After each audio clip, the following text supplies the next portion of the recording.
Welcome to another Lessons in ADHD online video from the makers of Concerta. The third video in our series, Through a Mother's Eye, is presented by real moms sharing their personal journeys of learning and living with their children's ADHD. Let's listen in on Anne, Monica, and Christine and find out about the success their children found.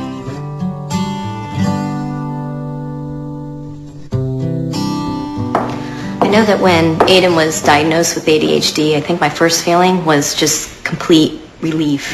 I wasn't angry. I was just kind of happy in a weird way to know that there was something that has a name. And if you know what it is, you can actually work with it. I can relate to what you're saying. I just knew something was different. And having two other children, and they're much older than Miles. And I just thought he was busy. He's just being a ham, you know. It's just knowing that here it is, it's ADHD. I'm not crazy. My house is not crazy. You know, you'd think that when you get the diagnosis of ADHD, that would kind of be scary, but I felt the same way too, because at least now you know your child isn't bad and they're not being lazy and, you know, they're not being rude on purpose. It's because they have this thing called ADHD, and it was good to finally be able to put a name to it and actually get some help with it.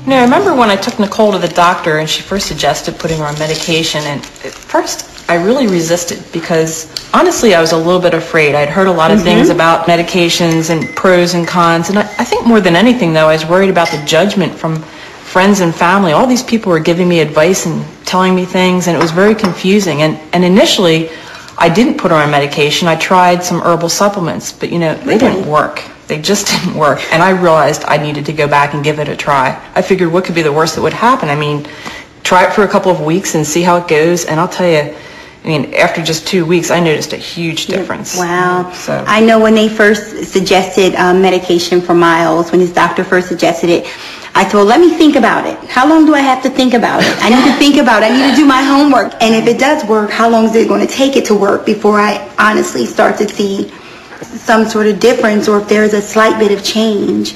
But after doing my research, I decided to go with the medication.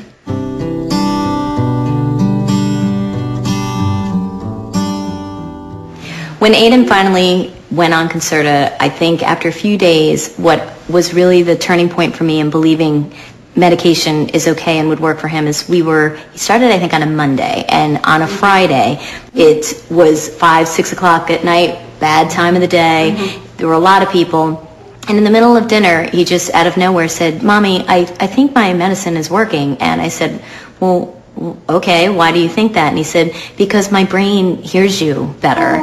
And it's not words that we used with him, and so it was kind of like my sign to say, you know what, Mom, it's okay. It did just make me cry. At Miles School, what his teacher does, she does a daily report, and it's happy faces or smiley faces for the kids and the progress. And when he would come home, his would always be sad faces all across the board. And so lately he's come home and there's happy faces. They're all smiling. I'm like, high five, high five. So we started doing one at home, happy face, sad face, so that he can see that his progress is not just in school, although I'm very proud because my phone isn't ringing. I think one of the things that we really noticed is that there's so much less tension and stress in the household because we weren't yelling at Nicole all the time. I think before Concerta, you know, we were just constantly yelling at her and because she wasn't listening, and all of a sudden she was able to listen. She got ears, and it was just such a huge difference in our family life. We were all able to get along and go someplace without a fight in the car or a fight with her brother. Or sit down at the dinner table and, finish a meal.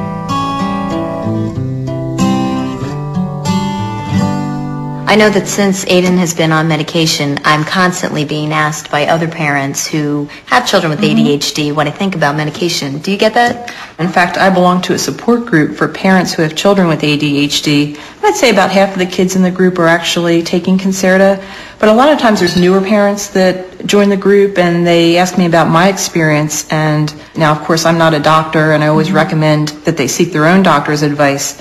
But, you know, there's a lot of decisions I've been unsure about as a parent, and this is one that I feel confident in. I know that I'm doing the right thing for my child. I would agree, and I think it is a very, very personal choice and a tough one. I think we'd all agree. It was a hard one to make. But I do think that when you think about the risk of doing it versus the risk of not doing it, I really try to emphasize what you're risking is your child not having the opportunity to live the kind of life that he deserves. And giving them a chance. That's all I want. You're here. Mother's Day. We invite you to return to Concerta.net to watch future episodes of Lessons in ADHD. Talk to your doctor for a proper diagnosis and treatment of ADHD. Only a doctor can decide whether medication is right for you or your child. Concerta should not be taken by patients with significant anxiety, tension, or agitation, allergies to methylphenidate or other ingredients in Concerta, glaucoma, Tourette's syndrome, tics, or family history of Tourette's syndrome. Abuse of methylphenidate may lead to dependence. Tell your healthcare professional if your child has had problems with alcohol or drugs, has had depression, abnormal thoughts or visions, bipolar disorder, seizures, high blood pressure, or has had any heart problems or defects. If your child develops abnormal thinking or hallucinations, abnormal extreme moods, and/or excessive activity, or if aggressive behavior or hostility develops or worsens while taking Concerta, consult your healthcare professional. The most common adverse events reported in children receiving up to 54 milligrams were headache, upper respiratory tract infection, and abdominal pain. The most common adverse events reported in adolescents receiving up to 72 milligrams were headache, accidental injury, and insomnia.